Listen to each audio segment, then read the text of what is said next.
Olá, meus amigos, minhas amigas, um dia de muita paz para todos nós. Hoje, exatamente 25 de julho de 2022, estamos nós reunidos para estudarmos a obra O que é o Espiritismo.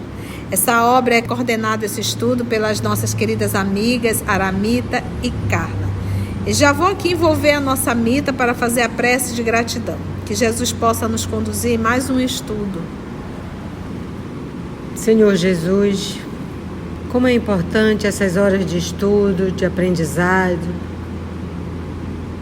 que nós nesse ambiente fraterno podemos ouvir essas lições, essa obra que Kardec teve o trabalho de deixar para nós, onde nós podemos nos instruir e depois, Jesus, com a Tua ajuda, podemos colocar esses ensinamentos aonde quer que a gente vá, nos nossos trabalhos, com os nossos familiares, com os nossos amores. Ajuda-nos, Jesus, porque Tu sabes das nossas falhas, de quanto tempo andamos desviando do Teu caminho. Mas hoje já temos a decisão, embora frágil às vezes, de andarmos contigo, hoje e sempre, que assim seja. No nosso estudo, nós estamos vendo a conversa, o diálogo do Allan Kardec com o cético, e o cético está fazendo vários questionamentos. Hoje, o questionamento será sobre os médios interesseiros. Será que tem? E pergunta o cético: antes de empreender um estudo de longo fôlego, há muita gente que deseja ter certeza de que não vai perder o tempo, certeza de que poderia provir do fato concludente, mesmo obtido a peso de ouro. Ou seja, ele quer saber se não pode um médium dar, a gente paga para dar uma informação. Allan Kardec responde: aquele que não se quer dar ao trabalho de estudar é antes guiado pela curiosidade que pelo desejo real de se instruir.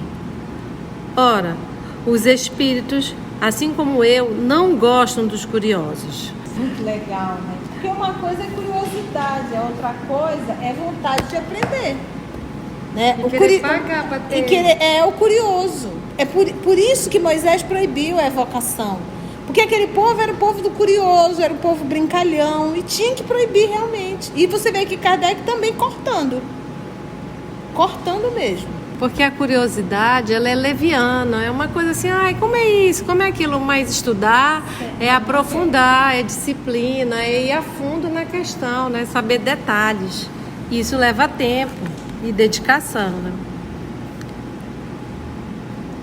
Então, os espíritos, assim como eu, não gostam dos curiosos. Além disso, a cobiça é-lhes, sobretudo, antipática. E eles recusam-se a prestar-lhe qualquer serviço, porque ele tinha perguntado até a peso de ouro como é que a gente faz para conseguir. Crer que os espíritos superiores, como Fénelon, Bossuet, Pascoal, Santo Agostinho, se ponham às ordens do primeiro que os chames, a tanto por hora, é fazer ideia bem falsa das nossas relações com o mundo espiritual. Então vamos comprar os santos, vamos comprar aqui os intelectuais, os sábios, e isso é bem longe da realidade. Não, Senhor. As comunicações de além-túmulo são um assunto muito grave e respeitabilíssimo para serem assim exibidas. Sabemos que os fenômenos espíritas não se produzem como o movimento das rodas de um mecanismo, porquanto dependem da vontade dos espíritos. Como dizia Chico, o telefone só toca de lá para cá.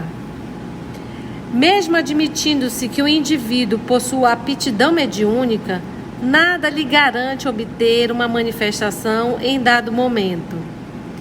Se os incrédulos são inclinados a suspeitar da boa-fé dos médios em geral, muito pior seria se neles encontrasse o estímulo do interesse.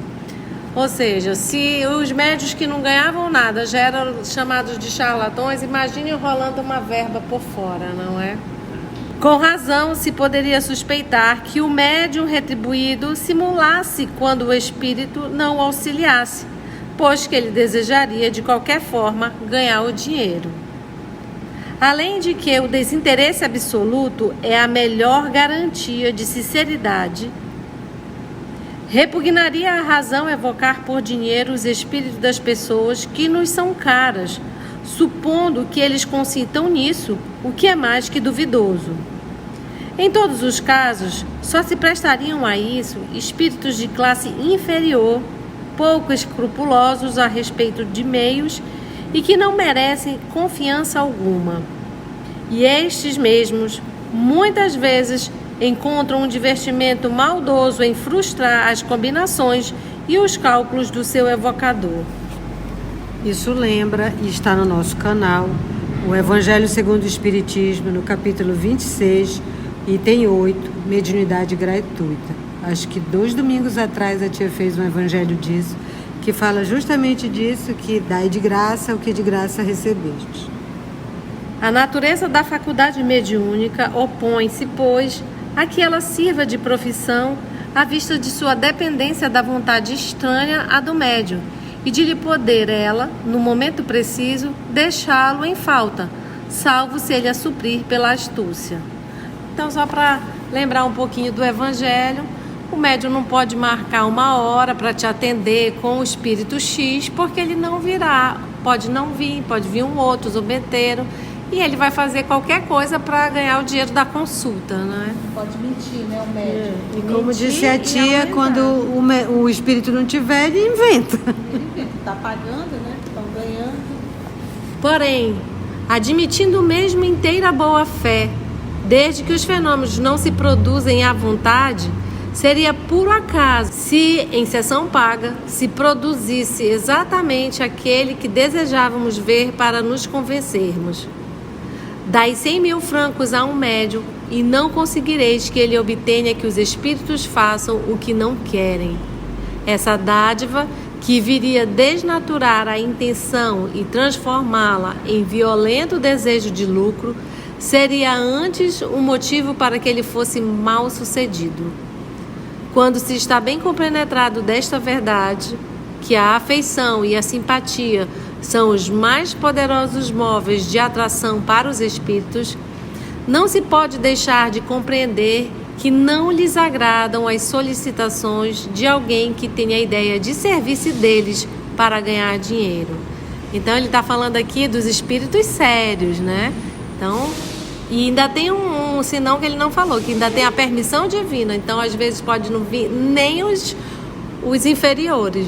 Aquele, pois, que precisa de fatos que o convençam, deve provar aos espíritos sua boa vontade por uma observação séria e paciente, se deseja ser auxiliado. Pois se é uma verdade que a fé não se impõe, não o é menos que se não se pode comprá-la. Agora eu vou dizer igual a tia, eu já tenho mais de 50 anos e eu lembrei de um filme, não sou mais uma garotinha, e eu lembrei do filme Ghost, que a Whoopi Goldberg era médium e quando não tinha espírito ela inventava, né? Ela forjava as sessões e fingia as comunicações para as pessoas. E não tinha espírito nenhum. Pergunta o visitante. Compreendo esse raciocínio do ponto de vista moral. Entretanto, não é justo que aquele que emprega seu tempo a bem da causa não seja indenizado quando esse tempo é roubado ao trabalho de que precisa para viver? Não é justo pagar? Já que ele está se dedicando, né, para a doutrina, Kardec responde: primeiro, será mesmo no interesse da causa que ele o faz ou no seu próprio? Porque já que está entrando dinheiro e dinheiro sempre mexe com os interesses da pessoa, ele já questiona isso. Se ele deixou o seu modo de vida, é porque não lhe satisfazia e por esperar ganhar mais em um novo ou ter menos fadigas. Não há sacrifício algum no empregar o tempo em uma coisa de que se espera tirar lucro. Vai ganhar, tem que dar, né? É absolutamente o mesmo que se dissesse ser no interesse da humanidade que o padeiro fabrica o pão. A mediunidade não é o único recurso. Se ele não a tivesse, procuraria ganhar a vida de outro modo. Os médiuns verdadeiramente sérios e devotados, quando não possuem uma existência independente, procuram recursos no trabalho ordinário e não abandonam suas profissões. Eles não consagram a mediunidade senão o tempo que lhe podem dar, sem prejuízo de outras ocupações, empregando parte do tempo destinado aos divertimentos e repouso. Nesse trabalho mais útil, eles se mostram devotados, tornam-se apreciados e respeitados. O próprio Chico Xavier. O Chico Xavier, como bem falou a Carla, sempre trabalhava nas sessões mediúnicas após o expediente. E às vezes ele chegava de madrugada em casa, mas às 6 horas da manhã ele já estava de pé para ir para o trabalho. Abrindo mão do seu repouso e do seu lazer, né? Isso daí é a grandiosidade do trabalho. O Espiritismo não apoia, não aplaude, não aceita, não aprova a mediunidade profissional. A pessoa profissionaliza a mediunidade. Isso não existe. Todo e qualquer trabalhador espírita, ele é um voluntário, ok? Não devemos viver financeiramente do trabalho espírita, muito menos da faculdade mediúnica. E assim a gente percebe até a postura moral do médium, né? Que sacrifica suas horas de divertimento e lazer, né? Sim. Repouso, que é trabalho. A multiplicidade dos médiuns nas famílias torna, ao demais, inúteis os médiuns de profissão, ainda que estes ofereçam todas as garantias desejáveis, o que é muito raro.